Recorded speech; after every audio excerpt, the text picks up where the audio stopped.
A major speech, of course, delivered by Peter Obi at Chatham House. How did he come across? The room was full of obedience, Charles, so you can imagine that he was playing to a happy house. I mean, they applauded his every applause line, so that has to be taken into account. There was a sprinkling of journalists, including myself. But look, I mean, it was such a difference, such a contrast to the Tinubu press conference appearance at Chatham House back in December.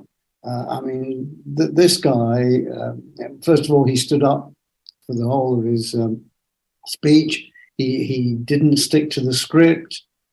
He was witty. He was charming. He comes across as being very intelligent. And, you know, some of the things that he's promising for the Nigerian people are fantastic, and you know, one wishes him well.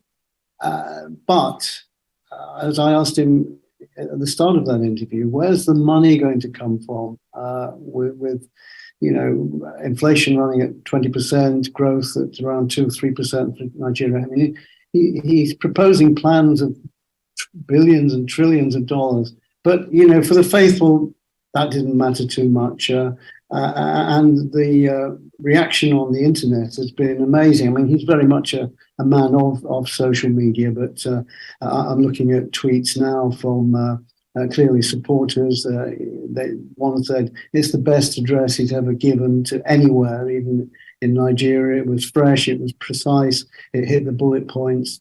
Another wrote, he's sincere, intelligent, witty at times, and covered a whole range of subjects, which is absolutely true. And afterwards, he was kind enough to sit down with people like myself for a chat. What's the significance of Nigerian presidential hopefuls always going to Chatham House to speak? I mean, by the end of this week, all the frontline presidential candidates would have spoken there. Yeah, well, look, I mean, it gives them an international audience, doesn't it? Because if they come and speak at Chatham House is such a prestigious place that journalists and analysts, they want to go, and there's a tradition of going there and listening to what's being said. So it's a great venue to speak at, and presidents, kings, queens, and prime ministers going back to the 18th century have spoken at Chatham House. So to answer your question, it puts them on the world stage. And although, of course, the election is in Nigeria, people are watching from all over the world. And in fact, 60,000 people tuned into the Chatham House feed, as well as us carrying it live on Arise. So it gets them world attention. And there were other broadcasters there. I mean, Channel 4, Sky News was there. And, you know, you can't buy that kind of publicity. So it's a shrewd move for candidates to appear at Chatham House. Arise Chief Correspondent John Cookson there.